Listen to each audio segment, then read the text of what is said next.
Luna Ice, nice to see you here in Luna's Award. You're here too. Of course, to support my wife. Mm. She's the recipient of the FPJ awards. Okay. So, sobrang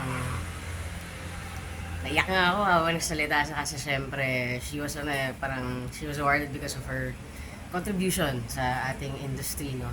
And so, 6 years na yun that she was at the helm of FDCP, talagang masasabi kong binuhay niya yung Totoo naman yun. Totoo ginawa naman. niyang buhay ang FDCP at ang industriya natin. Kumbaga, kahit sa pagtulog, nakikipag-meeting yan, ganun kalala yung dedication Nakita naman ang lahat yan talaga. Sobra. So talagang, it's just, sabi ko nga, sobrang nakakataba ng puso that it's our peers, diba? Na nagbigay nito. So, it means so much. Ay, so una congratulations din kasi I watched your concert. Ang galing. Thank you. Anong feeling mo na ang dami talaga nanood and magkakaroon kayo ng Yes, ba? may repeat.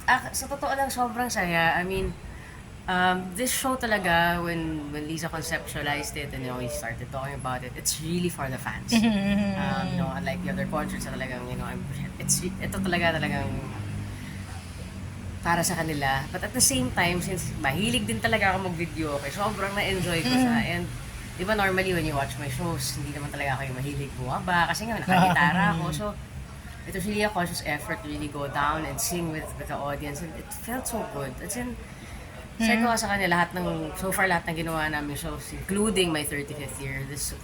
The video ko, so far is my favorite. Talaga sa lahat. Iba-iba yung feeling, iba yung energy. Iba nakakagana. So, And you will have a repeat on September 13. Anong pagkakaiba niya ngayon? Well, sa mga hindi nakapanood, the first video ko hits, it's a mix of OPM and English. OPM and mga foreign songs. Mm. So this one, the set list is all OPM. So lahat, Wow. so talagang from Glock 9 to Imelda Papin. Oo naman. Dadaanan yan. What made you decide na OPM naman ngayon ang papili niyo? Siyempre, I mean, di ba, kumbaga, dun kasi parang it's a segment eh. So we really wanted to dedicate one show. I mean, one full show for our music. Kasi kula sa totoo lang, sabi ko nga, kasi parang one time sabi niya, Love, ready na ba yung line-up na repertoire mo? Sabi ko, sandali, nahihirapan talaga ako. So syempre, so I wrote down all the OPM songs na I know, di ba? Or that I normally sing sa video. Kaya parang, ang hirap piliin. Yes. Kasi sobrang daming magaganda, sobrang lahat, ang sarap kanta. Ang hirap talaga. So, napakadami natin magagandang kanta and it deserves to be celebrated. So, this is my way of honoring our own music. Okay. Nang paano kita sa Itbulaga na 45th anniversary sila recently, right? Marami lang natatanong, ba't na parang hindi ganun kabongga ang celebration? Do you have any, may alam ka bang idea bakit ganun? Ang sinabi na lang reason nun is because we recently came from, diba, Karina. And I don't think it's Proper. prudent. I mean, parang hindi maganda. For me, I don't think maganda yung dating na ganito kalaki yung gagastusin mo for kasi I think ang ginawa nila, dapat gagastusin nila for a bigger Okay. presentation. Pinambili nila ng mga goods to donate. So Okay, that's a better way of celebrating it because at the end of the day, ano bang Itbulaga? Totoo Itbulaga naman ay yan. para sa pamilyang Pilipino na ever since nanonood eh. So, feeling ko mas magandang way yun to celebrate na ginawa nila yun. At yung mga nabiktima na yun talagang nanood na naging bahagi ng Itbulaga. Oo naman. Ang buhay nila di ba? Alam naman natin. Ay, hingan na kita ng reaction, what's this? Kasi naging viral, yung, alam ba yun, yung Sir Ma'am, yung issue dun kay Jude. Ay, familiar with that? Ano lang yung pwede ba kitang mahingan lang bilang isang trans man sa ganung issue? Well, of course, syempre, as a trans man, I still get those na, people would call me ma'am, ganyan. The thing is, the whole concept of, being trans and everything, it's very new to the Filipinos. Okay, right. And not everyone is well informed about this. Yes, yes. Diba? So, parang, for me, there's always a better way of saying it na hindi condescending dun sa mga tao hindi nakakaalam. Kasi what if hindi naman lang talaga niya alam how to Address, address, diba? I mean, ako nangyayari sa akin. Pag nangyayari sa sinasabi ko po, biro talaga naman, mukha ba akong... alam mo yes, yun? yes. Ganun ba? Parang- Biro. Kasi parang feeling ko, mas lalong magkakaroon din ng understanding yung ibang tao na wala pa gaano awareness kapag hindi tayo masyado naging defensive. Or at least Okay. kami na trans people.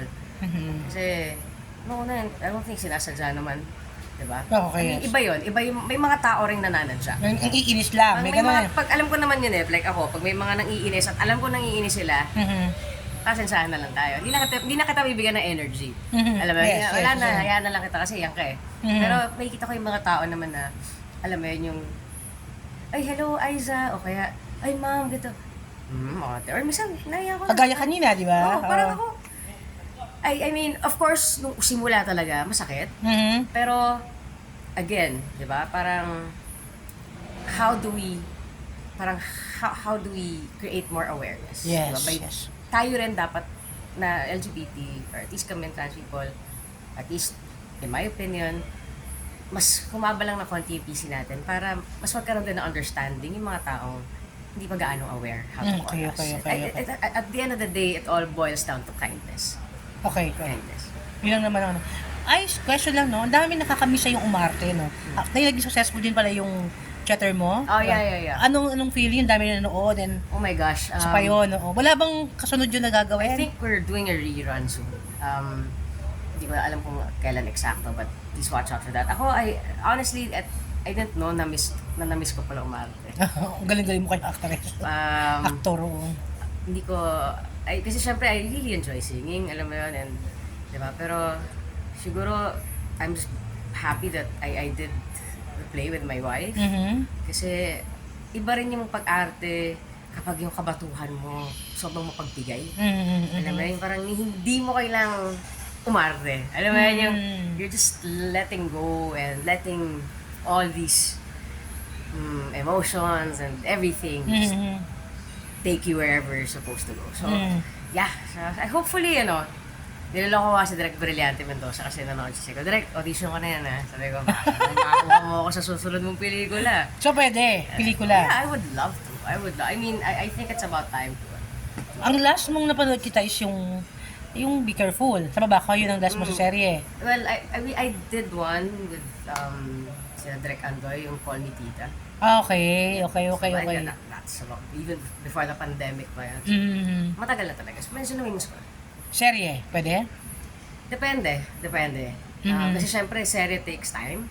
Yun nga, So, siguro if the role is worth it, then I do it. If parang feeling ko di ako ma-challenge. Wag na lang. Okay, thank you so much. Sige. Picture lang.